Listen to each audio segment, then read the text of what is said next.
Identificar, reconocer y difundir el trabajo intelectual creativo de profesionales de diseño en México es una tarea titánica que ha asumido con gran responsabilidad, al mismo tiempo que con gran éxito el Premio Nacional de Diseño Diseña México.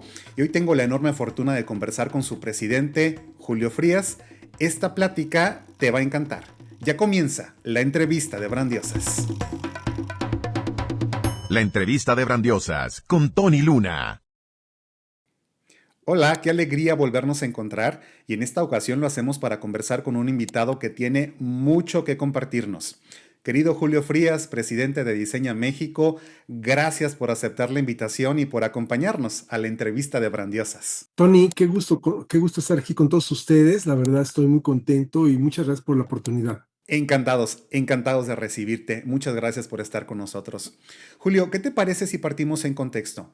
Hace 2 décadas, 2005, comienza a delinearse esta idea y es en 2008 cuando se conforma Diseña México.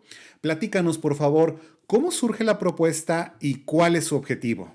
Sí, efectivamente. Fíjate que sí, ahorita que mencionaste las fechas dije, wow, ya pasó un ratito, ¿no? Fíjate que empezamos siendo una asociación civil, de hecho así nos formamos, un grupo de personas, ¿no? Pero esto tiene un origen. Yo había hecho un doctorado en Inglaterra. Allá estudié en Inglaterra, y allá hice una maestría en la Universidad de Nottingham. Y mi tesis de maestría se enfocó en la generación de productos innovadores por empresas mexicanas, ¿no? Particularmente pymes.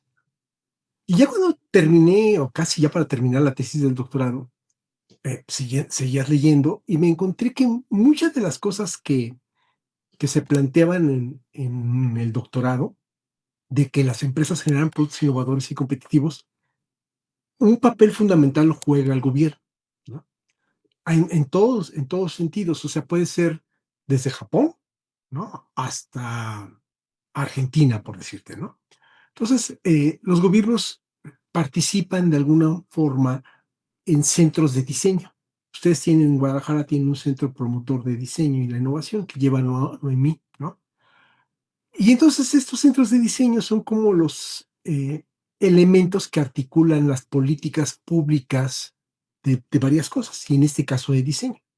El primer centro de diseño que se fundó en el mundo fue el de Londres, el Design Council, en Inglaterra. Después se fundaron otros. Ya en Dinamarca también había existido uno, en Japón también, pero así que del tiempo moderno fue en Inglaterra. Entonces yo encontré esa parte y dije, bueno, ¿cómo hacemos ahora que el gobierno participe, no? Y no porque me interesara mucho que participara el gobierno, sino porque yo vi los esquemas que tenían otros países. Y entonces hice planteamiento yo de una política pública de diseño en mi tesis. Pero mi director de tesis, al fin, un gran profesor y un gran amigo, me dijo, ese es todo un tema. Entonces, simplemente ponlo en uno de los anexos de la tesis, pero tu tesis es el desarrollo de productos. Dije, no, sí. Me dice, ya no puedes extenderte, ya termina lo que tienes, pero ponlo ahí como si fuera algo que tú encontraste, que así fue, y que sigue. Entonces dije, bueno, yo no quería que mi tesis se quedara en un papel, en un anaquel de biblioteca, ¿no? Y dije, bueno, pues tengo dos cosas. Tengo que aplicar la metodología que yo desarrollé para diseñar productos. Todavía no había design thinking ni doble diamante, no había nada de eso, ¿no? Si acaso estaba la de Bruno Munari. Pero dije, bueno, es ok. Entonces empecé como a replicar mi metodología de diseño en proyectos. Y ahí la iba, pero en proyectos reales. Entonces ya iba viendo si lo que yo había planteado en mi doctorado realmente funcionaba, porque ya había hecho, pero eran proyectos piloto. Y la otra es generar una política pública de diseño. Pero para eso necesitabas tener al gremio de los diseñadores, ¿no? Entonces así formé Diseña México, efectivamente, en el 2008, pero ya después tomó forma en el 2012, ¿no? Hicimos cosas por 4 años y todo, pero ya que nos constituimos en un acta ante notario y todo, fue en el 2012, ¿no? Y lo hicimos porque venía el bicentenario y queríamos hacer cosas y todo. Entonces, lo planteamos al gobierno y hicimos un planteamiento de una política pública y la presentamos en la Cámara de Diputados. Y Alguien pensaría, no pasó nada, pero sí pasó. Fíjate qué interesante, porque esa política pública nos permitió incidir en la que en ese entonces era la ley de ciencia y tecnología que estaba gestando en México, ¿no? Estoy hablando del 2008, 2000, algo así, ¿no? Ya tiene un rato de eso. Y luego también incidimos, era entre el gobierno de Calderón, el de Fox y el gobierno de Calderón, como que se dio entre esos dos gobiernos, pero más en el de Calderón. Y luego incidimos en el fondo PYME que llevaba Secretaría de Economía, ¿no? ¿Y qué más hicimos? Pues trabajamos en varias partes con el gobierno y sí pudimos, te digo, incidir en la política pública que estaba gestando, metiendo la palabra diseño, porque ellos decían nada más desarrollo de productos, pero cuando tú dices diseño y desarrollo de productos, implica ya tener diseño, ¿no? Y así otras cosas. Y así es como nació Diseña México. En ese entonces hablamos con los diputados, sacamos documentos con los diputados, perdón, este, hablamos con algunos diputados y todo, hicimos varias cosas y pues bien, bien, bien, bien. Y finalmente me di cuenta que eso estaba bien, pero que necesitamos ser más visibles. Y entonces hice un libro, 2012, un libro grande, que tengo aquí, un libro muy grande, donde como venía el bicentenario, eh, y invité a 200 diseñadores mexicanos. O sea, fue una labor titánica. Pero hice un libro y en ese libro puse diseñadores pues, de todo el país, pero hubo un comité de selección. No, no fue así de que, ay, los metió Julio. Pues no. O sea, hubo un comité de selección. Y en ese comité de selección participó gente pues, bien importante en el diseño en México, ¿no? Por ejemplo, en diseño de producto, el comité que evaluaba los proyectos era Emiliano Godoy, que es muy reconocido, Jorge Moreno Arosqueta, que también es muy reconocido, él te iba a ahora, Oscar Salinas, ¿no? Pues de ellos tres y no recuerdo quién más, pero había varios, ¿no? En gráfico, pues también había gente súper súper famosa. Estaba Antonio Pérez Iragorri, que lleva la revista Diseño. Estaba Juan Carlos Espinosa, que llevaba Ideograma en ese entonces, un gran despacho de marcas. Este, y así había gente súper famosa, ¿no? Y luego así en moda estaba Desiree, Cristina Pineda, Tania Moss, ¿quién más? Bueno, en interiores había también arquitectos, este, y en varias áreas, ¿no? Entonces, así salió el libro, y salió un buen libro muy padre, ¿no? Muy, muy, muy, muy bonito, un libro muy grande. Me tardé 2 años en hacerlo, ¿no? No llegué al bicentenario, lo confieso. O sea, me tardé porque yo dije, no, sí lo acabo con un año. No es cierto, me tardé más porque pues, era muchísimo trabajo, ¿no? Pero creo que quedó muy bien el libro, la verdad me gustó mucho. Dicen, a mí no me consta, pero dice un amigo que fue el gobierno, que el libro fue el regalo que compró el gobierno de Peña Nieto cuando entró y que compró varios y que fue el regalo que dieron en Davos cuando Peña Nieto y su equipo iban a las ferias de Davos, ¿no? No me consta, un amigo me dijo, dije, pues mira, si fue así, qué padre, porque el libro está en inglés y en español. Dije, pues qué interesante, ¿no? Y bueno, ya, y luego dije, bueno, pues ya incidimos con el gobierno, ya saqué un libro interesante, muy reconocido el libro, a mucha gente le gustó, nunca se había hecho un libro así de ese tamaño. Escribe el director de Elbex, el director de Mave, diseñadores, académicos. Tengo 4 economistas escribiendo en ese libro, que es muy interesante. Carlos Ursúa, quien desafortunadamente falleció, el doctor Ursúa, que fue el secretario de Hacienda con Andrés López Obrador. Luego está Macario Schettino, otro gran economista. Está el doctor Luis Rubio, un gran, gran economista, que él estaba más allegado al equipo de Josefina Vázquez Mota. En ese entonces está con el PAN. Y Ernesto Piedras, que había estudiado también en Inglaterra. Entonces, en el libro hay 4 economistas escribiendo y desde perspectivas, cada quien lo suyo, pero lo que quiero decir es que pues, unos que se identifican más con la izquierda, otros con la derecha, otro con el centro, pero los 4 coincidieron, fíjate, ese fue bien bonito. Los 4 coincidieron en que el diseño era algo importante, ¿no? Y también escribió un gran pensador, una persona que yo respeto y admiro muchísimo, que es el doctor Lorenzo Meyer. Es un gran intelectual también en México y todo. él también escribía en el libro, ¿no? Entonces te digo, el dueño de Elber, el dueño de Mave, joven, diseñadores ya consagrados, otros en pero fue un buen libro, ¿no? La verdad que estuvo muy padre. Y después del libro dije, bueno, ya, a ver, ya saqué el libro, ya hice esto con los diputados, ya incidimos aquí, pues, ¿qué sigue, no? A ver, ¿cómo, qué más podemos hacer para que el diseño detone en este país? Y entonces se me ocurrió hacer el Premio Nacional de Diseño porque un buen amigo, Luis Herrera, y Bere Tassier y también otro chico, Juan Manuel Morraz, ellos habían sido como los tres últimos presidentes de Quórum. Quórum era el Consejo de Diseñadores de México y ellos hacían el premio Quórum. O sea, al último que le tocó fue esta Bere Tassier. Después de Bere vino eh, eh, Juan Manuel Morraz y después de Juan Manuel Morraz vino Luis Herrera. Luis Herrera llevó el premio Quórum en 2013 y 2014, ¿no? Entonces, Luis ya lo iba a dejar el premio Quórum y ellos ya lo iban a dejar, pues ya tenían muchos años haciendo el Quórum, veintitantos años. Y entonces dijeron, oye, ¿por qué no lo llevas tú? Yo no era Quórum, yo no era miembro de Quórum, nada, pero pues, me invitaban a sus desayunos. Era como llamar como amigo Quórum, ¿no? O sea, estaba con ellos, pero sin ser de ellos, ¿no? Ni pertenecer a ellos. Y entonces, me lo pasaron una ceremonia muy padre que hicimos en la Academia de San Carlos de la UNAM en octubre del 2015, ¿no? Hace 10 años. Hicimos como que una primera prueba para ver si funcionaba el premio o no funcionaba, y si vimos que podía funcionar. Y entonces dije, oigan, pues sí, lo tomo, pero le voy a cambiar el nombre. Yo no le voy a dejar el premio Quórum, porque yo creo que el país ya se merece un premio nacional, ¿no? Que ya hubo una vez en los setentas un premio nacional. Y pues le voy a cambiar el nombre. Y le cambié el nombre, y les avisé, oigan, les voy a cambiar el nombre. Y dije, pues, entonces, el premio Quórum era de un grupo de despachos, pero este ya era el Premio Nacional de Diseño. Dije, pues se lo voy a cambiar a ver qué tal. Y pues bien, ¿no? O sea, claro, las primeras ediciones no tuvo el impacto del premio Quórum, pues el premio Quórum ya venía muy posicionado con mucha gente, pero lo que sí es que sí se veía un gran potencial. Y entonces seguimos avanzando y esta vez llegamos ya a la novena edición, que es la que tuvimos la semana pasada. eh, ha crecido porque el premio se ha vinculado con otras instancias, ¿no?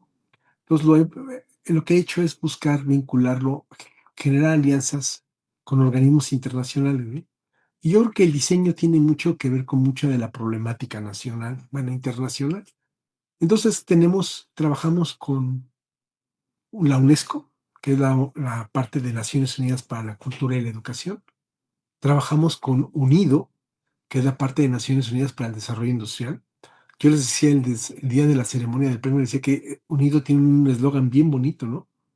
Progress by Innovation, ¿no? O sea, así progresando con innovación, ¿no?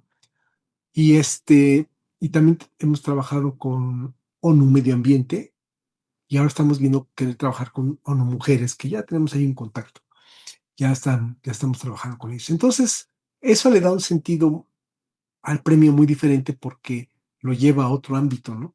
Y luego también hemos tenido una buena relación con la BI de Madrid, con el Good Design de Japón, también con Chile, que tiene Index, tiene un premio, también con los chilenos nos llevamos muy bien. Entonces, también tenemos una buena relación con el premio coreano de diseño. Entonces, creo que eso le da una dimensión diferente al premio, ¿no? Porque también procuramos que no se quede nada más en la Ciudad de México, sea un premio nacional. Entonces, que participen de Guadalajara, de Monterrey, de Chiapas, de Oaxaca, de Guanajuato, de muchos lados. Eso está padre. De Mérida. Entonces está muy bien. Por eso su nombre de premio nacional, ¿no? O sea, realmente llega pues a muchos países, bueno, a muchas regiones, ¿no? De hecho, sí han participado, participaron hace 2 años, cuando era la pandemia, participaron, creo que de El Salvador y de Honduras y de Colombia, me parece. Porque preguntaban, oye, ¿tiene que ser mexicano o estar uno en México para participar? Yo decía, pues no, no necesariamente, es el premio en México, pero pues, si ustedes quieren participar, igual y ganan. Digo, no, no pasa nada, ¿no? Y entonces así está, así es como nació. Y bueno, el año que entra, que me pediste que luego hablara a futuro, bueno, no voy a hablar a futuro del premio, ahorita no, al ratito, pero el año que entra serán los 10 años del premio. algo para celebrar. Maravilloso, pues gracias por este rico y amplio recorrido. Ahora, Julio, quiero que platiquemos de la más reciente edición. Sucedió el 12 de diciembre en el Museo Franz Mayer. Debo decir que para un servidor fue un momento muy especial. Junto a mi amigo Rodrigo Córdoba recibimos el premio por recetas de branding. Debo de reiterar nuevamente mi agradecimiento por ser considerados por esta distinción tan bonita. Pero además de esto, Julio, estuvieron grandes invitados, organizaciones, recibiendo y presentando también distinciones en diferentes categorías. ¿Podrías platicarnos de esta reciente edición de 2025? ¿Cuáles son algunos de los puntos que destacarías? Sí, fíjate que para empezar, le puse una clave ahí interesante, ¿no? Porque todo el mundo decía, oye, ¿cómo se te ocurre hacer la ceremonia el 12 de diciembre? Y dije, pues, ¿por qué no? ¿No? O sea, ¿quién dice que no se puede hacer, ¿no? Entonces, la pusimos a las 12 del día. Entonces, para que la gente lo recordara, les ponía, no se te olvide que es el 12 del 12 a las 12. Entonces, así, a ver, el 12 del 12 a las 12, ¿sale? Y todo el mundo, bueno, que ya no se me olvida. Y bueno, bien, esta ocasión, yo casi estoy seguro que rompimos nuestro récord porque superamos los 400 proyectos, lo cual fue muy bueno. Superamos 400 proyectos. Yo te diría que un 70% de los proyectos son estudiantiles y un 30% de los proyectos son profesionales, más o menos un 30, un 35, eh, son estudiantiles. Ahora, me gustaría que hubiera más profesionales, por supuesto, ¿no? Pero también hay que ver que México no tiene una industria tan fuerte, y seamos sinceros, que demande tanto servicio, ¿no? O sea, es muy triste, pero es así, ¿no? O sea, yo te diría, pues a ver, ¿dónde está una marca mexicana que haga televisiones? ¿O dónde está una marca mexicana que haga celulares? ¿O dónde está una marca mexicana que haga computadoras? Pues no está, ¿no? Pues como no las hay, pues no hay empleo para diseñadores en los sectores. Entonces, esa parte, pues sí, es un poco, oye, pues como que, ¿por qué, no? Pero bueno, pues así es la industria, ¿no? Eh, entonces, como que un 70% son proyectos estudiantiles. Ahora, dentro de las categorías de los proyectos estudiantiles, hay dos categorías que llevan muchísimo, ¿no? Sí. Diseño de producto, que es diseño industrial. Yo te diría que de los 400 proyectos que entraron, pues yo creo que casi 100 deben ser de diseño industrial, tranquilamente. Y otros 100 de diseño de comunicaciones visuales. Fácil, 100, 110, ¿no? Y todavía quedan 190 proyectos por ahí, ¿no? Fácil, ¿sí? Que se reparten entre las otras, pero otra categoría que recibe muchas y cada vez recibe más entradas es diseño para la industria de la moda, ¿no? Entonces ahí entran proyectos de zapatos, eh, ropa, accesorios, textiles, bien interesante, ¿no? Entonces, de esa categoría, yo creo que entran como entre profesionales y estudiantes debe entrar como unos entre 50 y 60 proyectos, tranquilamente, ¿no? Y de esos te hablo que 40 cuando menos son estudiantiles, o casi 50. No, no, bueno, sí, más quizás unos 40. Son un chorro, ¿no? Y bien, o sea, y otra categoría que ha venido creciendo y no deja de sorprenderme cuánto ha venido creciendo, la categoría de tesis, ¿no? O de investigación. Porque antes le llamamos esa tiene también como 4 o 5 años que la iniciamos.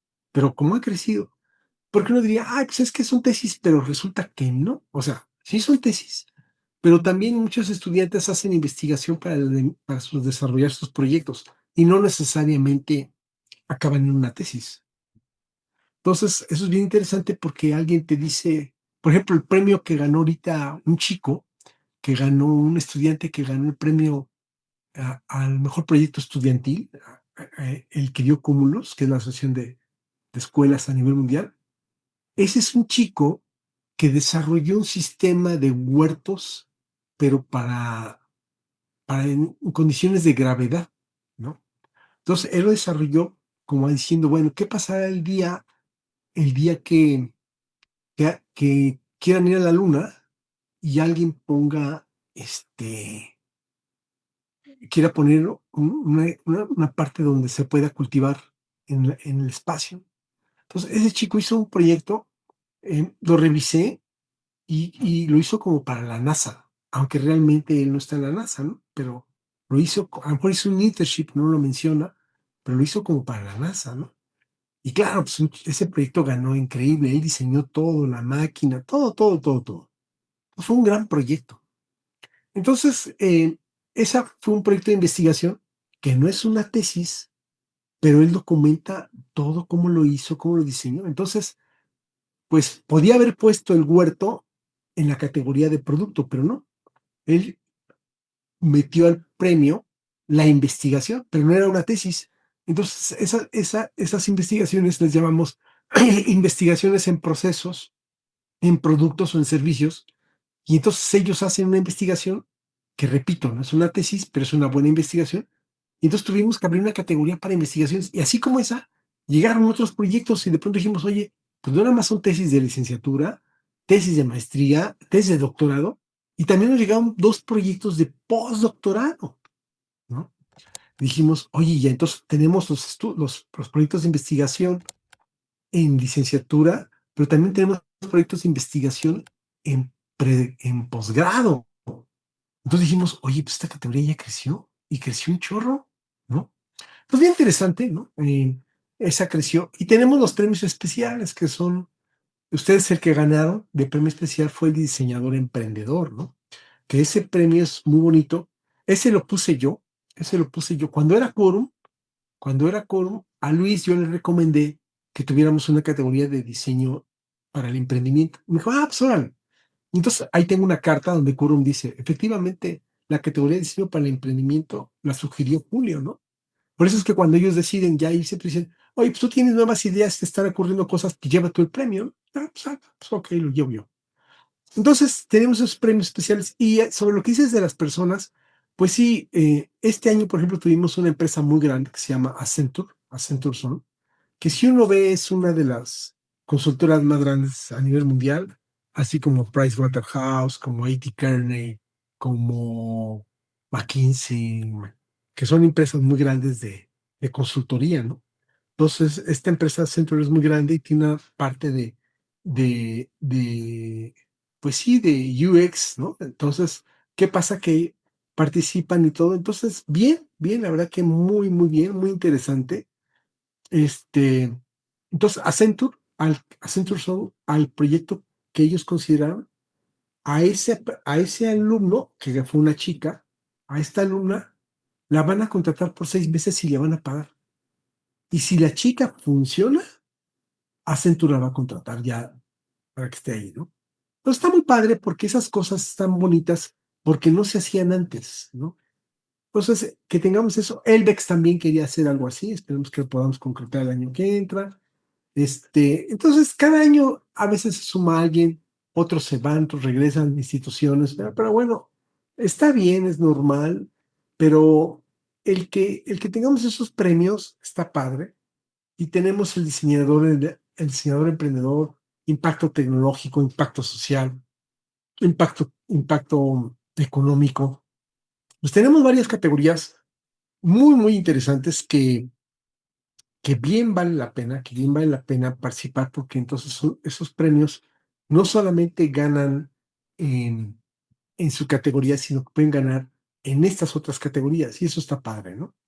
Entonces, así es, el año que entra son 10 años, eh, y nos enfrentamos a nuevos retos. Por ejemplo, un reto que vamos a tener que realizar con mucho, mucho, mucho cuidado es el uso de la inteligencia artificial, particularmente la generativa, ¿no? Porque alguien puede meter un logo o un empaque o un producto diseñado por la inteligencia artificial y no sabemos si de verdad lo hizo él o fue el proceso o qué. Entonces, yo creo que ese es un dilema a nivel mundial, ¿no? Ahorita, ¿cómo evalúas eso? Entonces, creo que lo que vamos a hacer y yo casi estoy seguro que es lo que vamos a hacer, es que vamos a abrir la categoría y decir, vamos a abrir una categoría que diga, fue hecho con inteligencia artificial, que no tiene nada de malo, ¿eh? Está hecho con inteligencia artificial. Ahí está, ¿no? Y estos son los procesos creativos naturales de un ser humano, de cómo lo hizo. Entonces, si alguien dice, es que yo hice con inteligencia artificial, bueno, entonces tú participa en esa categoría de inteligencia artificial. Oye, que yo lo hice a mano y pensándole, entonces tú participa en esta, ¿no? No sé cuánto, Tony, la verdad es que no sé cuánto tiempo vaya a ocurrir eso. Lo queremos hacer el año que entra, pero no sabemos esa transición, cuánto vaya a durar, ¿no? Yo creo que cada vez va a ser más la inteligencia artificial y cada vez va a ser menos la inteligencia, el proceso creativo, o no sé, pero tenemos que verlo con cuidado. No es una decisión fácil. Vamos a tener que pensarla con mucho, mucho cuidado. Y otra cosa que también vamos a poner para el año que entra es que no se vale que alguien entregue un prototipo físico y alguien entregue un render, porque el físico fue más allá del render y tuvo que lijar, tuvo que cortar, tuvo que pegar, eh, tuvo que hacer varias cosas. Entonces no puedes decir que el render le gana al prototipo porque el prototipo fue un paso adelante del render. Entonces no podrías decir, es que el render le ganó. Pues no. Entonces, eso creo que esta es una cuestión ética que nosotros vamos a tener que revisar. Es prototipo, puedes participar y lo más seguro es que, pues si es un buen proyecto, ganes. Pero si el tuyo es un render, pues como que está bien, eres muy bueno rendereando, ¿no? Se ve casi como si fuera real, pero no lo es. ¿Por qué no cortaste el acrílico? ¿Por qué no pegaste la madera? ¿Por qué no cosiste si fue un vestido? Es como que no sé, no sé. Esas son las cosas que yo creo que a más tardar por ahí de febrero vamos a tener que discutir en el comité organizador para ver qué hacemos, porque como que no podemos medir con la misma vara renders, prototipos, cosas hechas con inteligencia artificial, cosas auxiliadas con inteligencia artificial. O sea, todavía no como que no está muy claro. Pues fue una ceremonia muy, pero muy bonita, muy especial. Y también gracias, Julio, por darnos un adelanto de 2026. Julio, no sé si quieras compartir alguna iniciativa, proyecto, algo más que tengan preparado para el siguiente año o invitarnos a estar al pendiente de esta próxima agenda de la organización. Ahorita lo que estuvimos viendo con, con estos organismos de Naciones Unidas y con otro es cómo estos proyectos, es algo que ya me han comentado de varias universidades, ¿no? Que son proyectos muy buenos, que son proyectos muy buenos, que siguieron todo un proceso de desarrollo y que hicieron su plan de negocios, hicieron su benchmark, hicieron pues, todo lo que se tiene que hacer en el lanzamiento de un proyecto, de un producto, bajo una perspectiva de diseño estratégico, ¿no? Eso está muy bien, está padrísimo, súper interesante, increíble. El punto es que necesitamos ver cómo esos no se quedan en meras propuestas estudiantiles, sino que los aterrizamos, ¿no? Y creo que aquí el que tengamos esta parte de las empresas que participan, que tengamos estos organismos como UNIDO de Naciones Unidas, y otras gentes que han mostrado su interés, creo que eso está muy padre porque nos va a permitir de alguna forma, pues tratar de que funcionen y se hagan, ¿no? Te voy a decir lo que yo veo. Eh, creo que el problema es que somos un país más maquilador que un país innovador. Y qué triste. Pero bueno, esas cosas son de las cosas que tenemos que revertir y trabajar. O sea, México se ubica más en el contexto internacional como alguien que te puede maquilar más que innovar y crear, ¿no? Y eso está mal, pero así es, ¿no? Pero, ¿cómo transitar de un país maquilador a un país innovador? Ese debería ser el reto. O ese es el reto, más bien, ¿no? Entonces, lo que vemos es que necesitamos muchas empresas grandes, son innovadoras, pues, en sus servicios, en procesos, pero no son tan innovadoras en productos. Regreso al caso que te comentaba hace un momento, o sea, ¿dónde están ¿dónde están las empresas mexicanas que diseñen celulares, que diseñen computadoras, que diseñen autos, que diseñen trenes, que diseñen, o sea, ¿dónde están, no? Muebles de tal nivel. Pues no lo estamos haciendo. Entonces lo tenemos que hacer. Y entonces ahí lo que necesitamos es fomentar las empresas, ¿no? Y yo creo que ya lo voy a decir tal cual, ¿eh? Yo creo que ya con muchos empresarios que ya están establecidos, pues a lo mejor ya no hay mucho que hacer. Porque a lo mejor ya dicen, ya sé lo que tengo que hacer, ya tengo mi nicho en el mercado, ya tengo mis clientes cautivos, pues ya, ¿no? Él, si le dices, oye, gira hacia la innovación de productos, te va a decir, no, así estoy bien, así ya tiene un mercado, aquí me quedo. Entonces, a lo mejor es una empresa que importa árboles de Navidad desde Hong Kong, ¿no? Es válido, respetable, sí, ¿no? Pero lo ideal sería que mejor esos árboles se diseñaran y se manufacturaran en México y no traerlos de Hong Kong, ¿no? Entonces, lo que tenemos que hacer es que se detonen esos proyectos. Y aquí, entonces, más que tener comerciantes que traen productos, lo que necesitamos son innovadores, emprendimientos, entrepreneurs, que tomen esas ideas y que hagan sus proyectos. Ese es el mayor reto. ¿Eh? Porque ellos, esporádicamente, si les va bien, abrirán sus empresas, ¿no? Pero si no, no. Pues es todo un reto, todo un reto. Gracias, muchas gracias por compartirlo y estaremos también muy pendientes de 2026. Hemos estado conversando con Julio Frías de Diseña México, presidente de Diseña México. Querido Julio, gracias nuevamente por acompañarnos y por estar con nosotros en la entrevista de Brandiosas. Gracias a ti, Tony. Que estén muy bien todos. Encantados de recibirte. Por favor, mantengamos la comunicación. Amigas y amigos, ya lo saben, nos encontramos muy pronto en la próxima entrega de la entrevista de Brandiosas. Querido Julio, un gran abrazo y hasta pronto. Gracias a ti, Tony. Que estén muy bien todos. La entrevista de Brandiosas con Tony Luna.